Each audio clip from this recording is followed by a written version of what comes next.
You're listening to PetLifeRadio.com.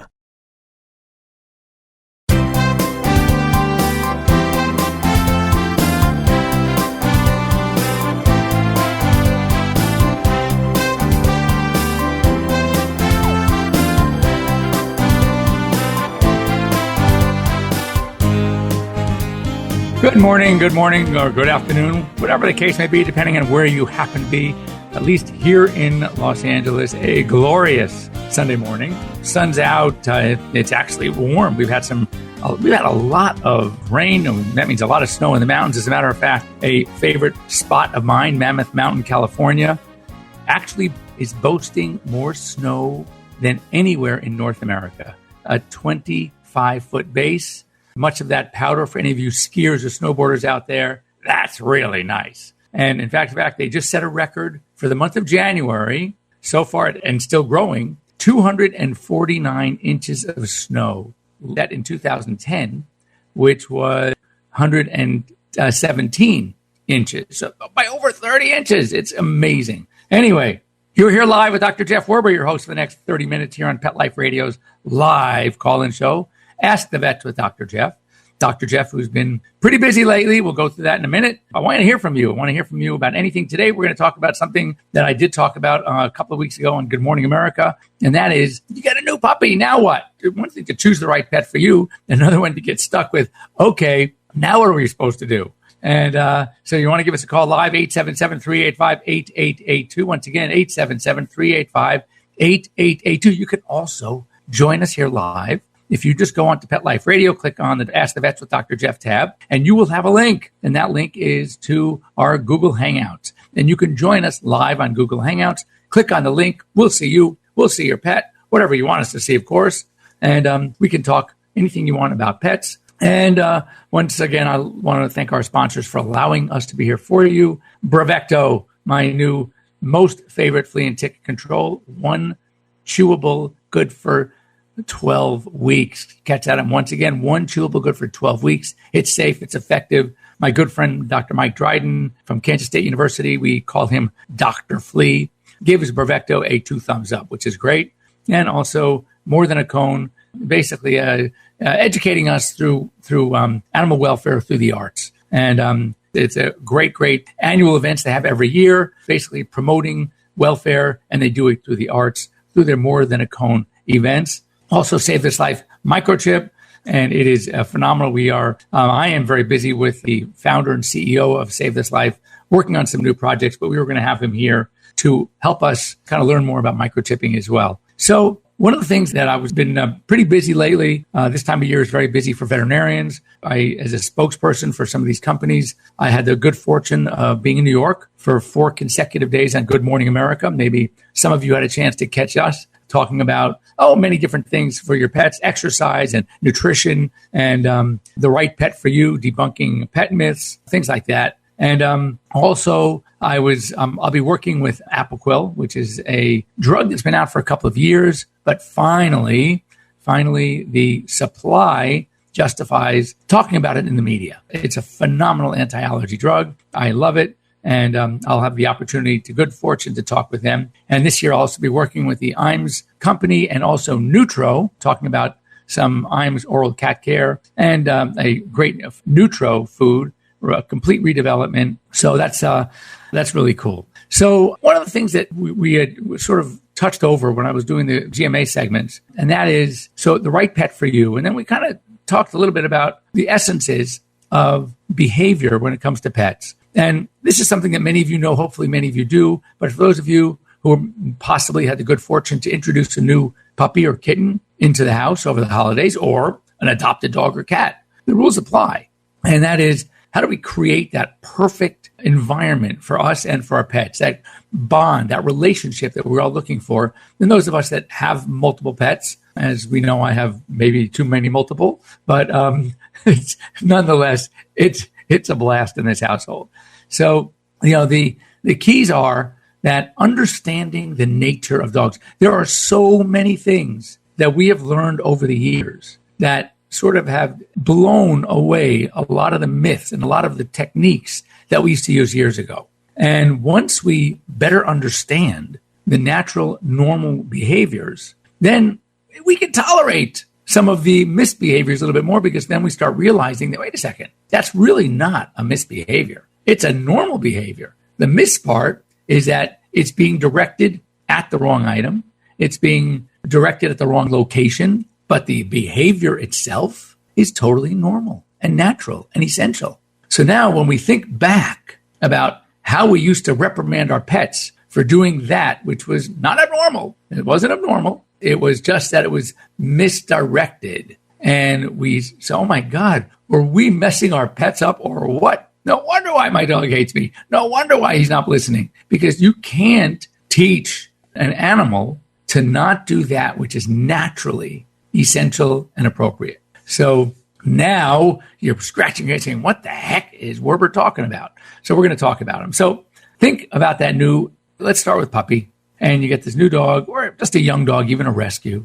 And of course he's misbehaving. How is he misbehaving? Well, if I were to ask a pet parent of the two most common problems, most common mistakes, or at least as we see them as mistakes, that puppies or puppies make, right? You're going to think it is chewing and bathroom. So when you think back, and if I tell you, let's go to the bathroom first, elimination, that's a natural, essential, physiological must. So when that puppy voids on the floor, the carpet, in the house, in the old-fashioned way, I remember when I was a kid, out comes the rolled-up newspaper, swat him on a little snout, not hurt him, but just give him a swat, and use in your deepest tone possible. No. Well, wait a second. Wait just a second here.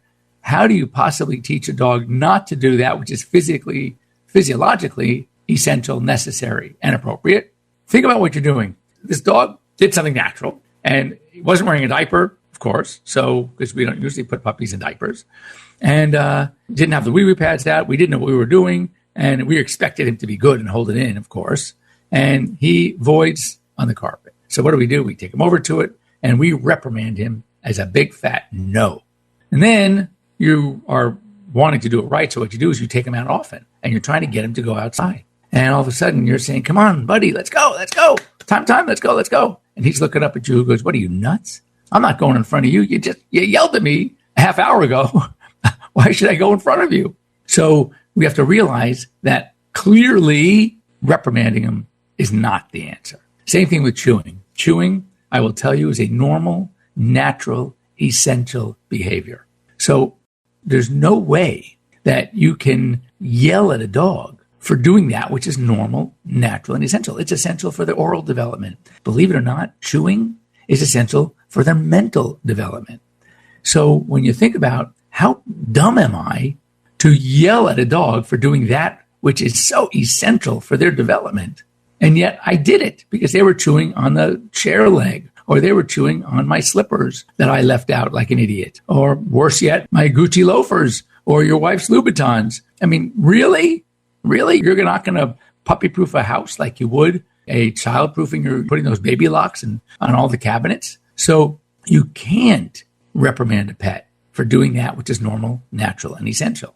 In fact, if I were to make a comment, a broad statement, and obviously those are all dangerous to do, I would say the most overused word, accidentally, in error, in puppydom is the word no. Because I'll bet you that most of the times you want to say no, if you think for a second, you're going to find out, wait a second, I'm using no for a normal, natural, essential behavior, whether it's developmental, whether it's physiologic, right? Whether it's for his sanity as much as possibly your sanity. But we can't say no. No means no. No means the behavior. That which you're about to do is unacceptable, is never allowed. It's a bad behavior. All right? You want to use the word no? Teach a dog when he wants to take a step off the curb, right? Without looking or without sitting first. That's a no. That's never appropriate. But things that are normal and naturally essential, those you cannot use the word no. So now you know the two probably most common things in a dog. Cats are a little bit easier. And when we come out of the break, we're going to talk about the solutions. I just told you what you shouldn't be doing. Now we're going to go into, after the break, what you should be doing. Cats are a little bit easier. With cats, they scratching, totally natural, normal, essential. So you can't tell them no. I mean, there's some things you can do, which we'll talk about in the next half of the show. And elimination, that's pretty easy because cats really love to use their boxes. And if you're going to have an indoor cat, the only rule of thumb I would give you is, and we'll talk more about this coming out of the break, but the only rule of thumb I'm going to give you is that, and get this because this is the reality, the number of litter boxes that you should have in a house are 1 plus the number of cats you have in the house, which means 4 cats, 5 boxes, 3 cats, 4 boxes, 1 cat, 2 boxes. So it's always 1 more than the number of cats you have in the house. And of course, if you have split level homes, like with a basement and where cats have access to all of the levels, there needs to be at least 1 box on every level, and preferably more boxes and at the level that he or she spends most of her time with. Anyway, don't go away. We're going to talk about solutions. How do we get our dogs to go outside? How do we get our dogs to go where we want them to? How do we get them to chew on that which we want them to? And what do we do about that cat scratch problem? Anyway, don't go away. We'll come right back after these short words. You're here live with Dr. Jeff Werber. Ask the Vets with Dr. Jeff here on Pet Life Radio. We'll be right back, right after these messages. Stay tuned. As a dog, I know a lot about fleas and ticks, so trust me when I say no other tasty chew protects dogs as long as Bravecto. One Bravecto chew keeps fleas and ticks away for up to 12 weeks. Be a good human and ask your vet about Bravecto. Bravecto may cause vomiting. It's DesignerPetSweaters.com. Hand-knitted designer sweaters for your precious pup or cool cat. Beautiful couture patterns for your pets, including custom-knitted formal wear, casual wear, yachting, and even sports-themed. Many designer pet sweaters include feathered tammy hats, top hats, and a lot of sparkle.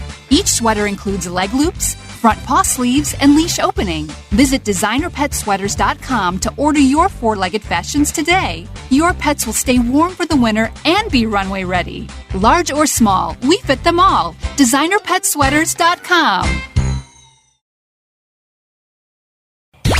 Let's talk pets. Let's talk pets On Pet Life Radio. Pet Life Radio. PetLifeRadio.com.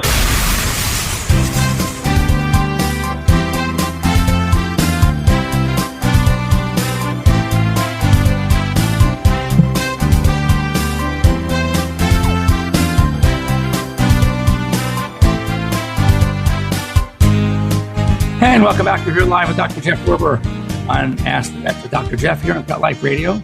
Please join us, 877-385-8882. If you have that question, that difficult puppy or kitten, cat or dog that's just driving you nuts with a behavior issue, come give me a holler, 877-385-8882, or join us live.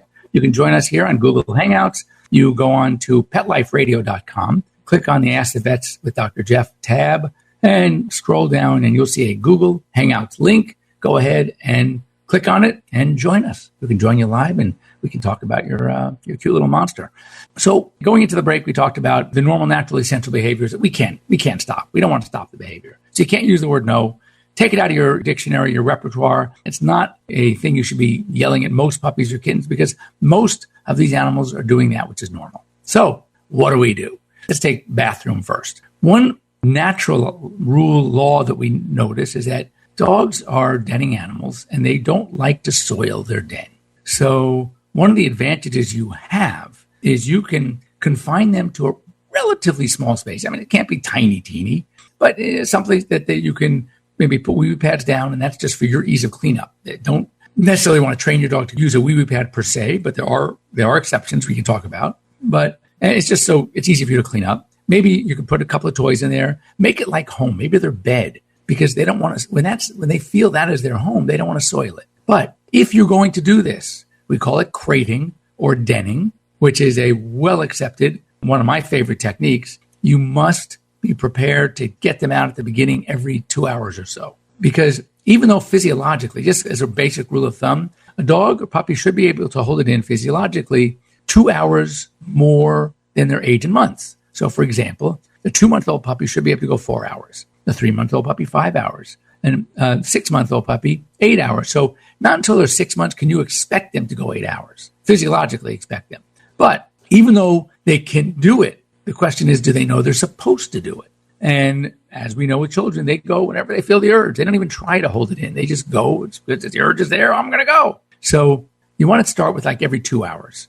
And when you take them outside, well, let's go backwards a step. When they're in that crate in the home and you're there too, clearly they'd rather be with you. So use that to your advantage. And that is take them outside.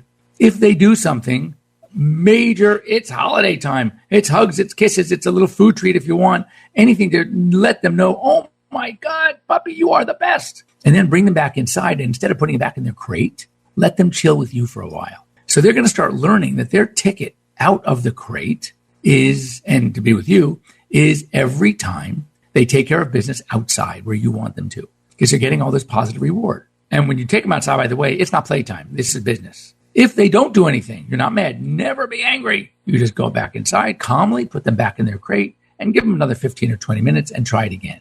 They will get the hang of it, that every time they do business outside, they get hugs, kisses, praise, a little food treat maybe, and then you can bring them right back inside and chill with you. And that's the association that the dog will make. The positive reward association is, oh my God, I squat to go to the bathroom and I get to come back inside and be with mom or dad. So the crate is not a means of punishment. With chewing, likewise, you want to make sure, just by looking around the room, the house, wherever they're going to be, that there is nothing out and available and accessible that you don't want them to chew on.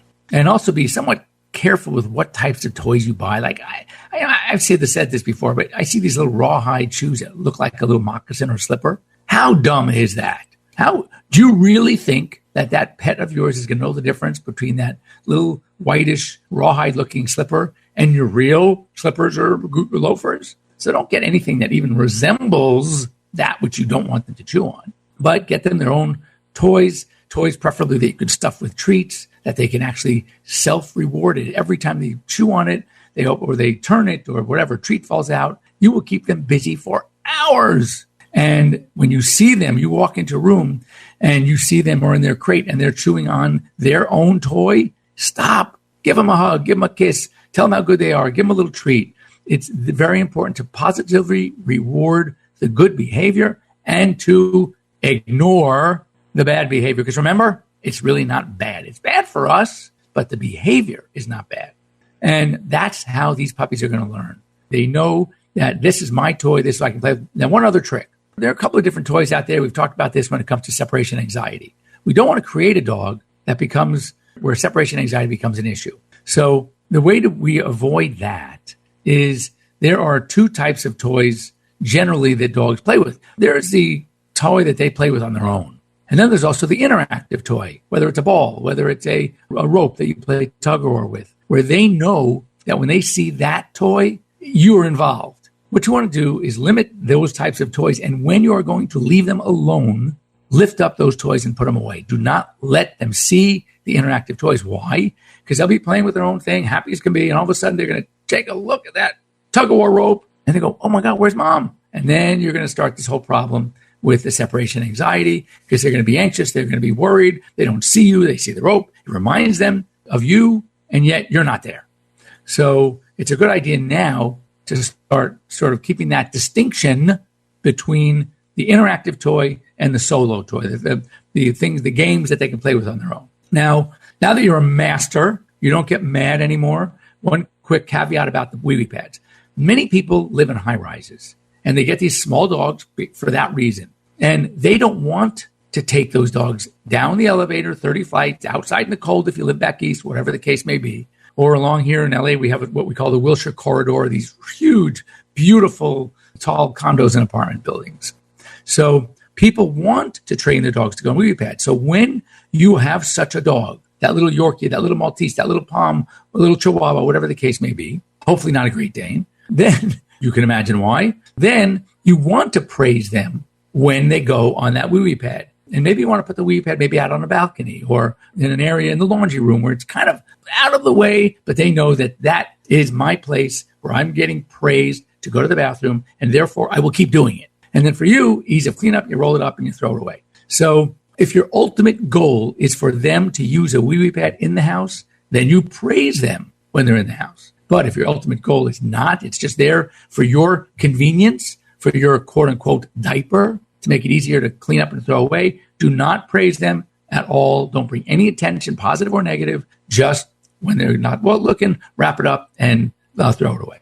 Cats. So cats, the best thing to do with a cat, especially a new cat into an environment, is give them, especially if there are other cats in the household, this is important. You want to give them their what we call safe room. And in that room is going to be their litter box, food and water, a scratch post, and whatever toys that'll keep them occupied. Remember, cats love to chase things. So any kind of toy that's kind of moving all the time, perpetual motion, those are things that cats love to play with. They love to chase. They're hunters. Naturally, they're hunters. So that's why they love that moving target, that little mouse that you wind up, that little feather on the string, the laser light on the wall. They love to chase moving objects. That is their innate, that's their behavior. So kind of play along with that for your own advantage. What you can do is you can take the paws and rub it on the scratch post, put it inside the litter, let them get the feel for it. Not only that, there's scent glands in their pads. So they'll draw them back to that where you want them to go. You can also cheat. Some cats love catnip. If you have one such cat or kitten, spray a little catnip or put a little catnip on the scratch post. The goal is you want them to use that which is appropriate for you. You get them good scratch post, preferably vertical lines, though some of them do well with horizontal too. You just got to play with these. Cats like to be up high, so maybe get a tall one where they can perch up on top and look at the world from below. And another thing, cats are more social than you think. I hear so many times, no, I got that scratch post and he's just not using it. He hates it. I said, well, where do you put it? Oh, we got a guest room down in the basement. Well, duh. The cat wants to be where you are. You want to take that cat post, that scratch post, you want to put it smack in the middle of the den or the living room, wherever you're sitting and watching TV, you're doing what you're doing. Almost that you have to look around it, put it a little bit off so it's not exactly in the center of the TV, but that's where it needs to be. And then once they're using it, because cats want to be where you are, then you can move it a couple of inches each day so it may be ultimately against the wall in that room. But you can't, say do litter boxes. Cats don't want to be sometimes in a dark closet. That's one of their most vulnerable positions when they're in the middle of eliminating. So to put it where they can't see what's going on around them, the hunter is going to feel like the hunted, and they're worried about the predator, and they're not going in there. So that's why I'm not a big fan of these covered boxes. Sometimes cats just don't want to use them. They want to use a box where they are secure, where they can see around, where they can look up, see what's going on in the environment. That's what's going to help them use a litter box. So anyway, other tricks for cats, of course, you can trim their nails short, very easy to do. Just have your veterinarian or groomer show you how once or twice. You'll get the hang of it. And lastly, some sort of nail caps work very well. And like soft paws, they're terrific. You can glue them on. They last anywhere from 4 to 8 weeks, depending on how fast your cat's nails grow. But they are also very effective in keeping the cats away. And one thing you can also do is you can booby trap the furniture, the couch. Cats don't like to stick to that which they are trying to use their nails to sharpen. So get some really good heavy-duty tape. You can get carpet runner, that stuff that the carpet cleaning companies put on your carpet so you walk on that instead of the carpet for a day or two. And it comes in these big sort of plastic or rubberish sheets with little burrs. So what you do is you cut them to size, put them on the couch or drape them over the back of the couch where the cat is scratching. But instead of putting the burrs down so they get into the carpet and don't slip, put the burrs facing upward. Trust me, your cats will not scratch because they hate it. So there's some, easy ways to booby trap. The double-sided tape works. Pine cones are something that's just in their way. You want to make it uncomfortable, inconvenient for them to want to scratch, and that's what's going to work. Anyway, if you have any questions about this, I love this topic. Training puppy, I want to make that relationship that you guys have with your new pets so positive that I want to solve problems and help you solve problems. So all you need to do is give me a call. You can send an email to me at drjeff@PetLifeRadio.com. Just send anything to Pet Life Radio. Mark Winter, our producer, will forward it to me. And we can also maybe talk about another topic. If you want to hear about something specific, let me know, and we'll talk about it here on the show. I want to thanks once again to Brevecto, Save This Life Microchip, More Than a Cone, and of course, Pet Life Radio. And you will listening to me, be here to see me next week, same time, same channel, 9 a.m. out in the west, noon out in the east, and anywhere in between. Have a fantastic week, everybody, and we'll see you next week. Let's Talk Pets, every week on demand, only on PetLifeRadio.com.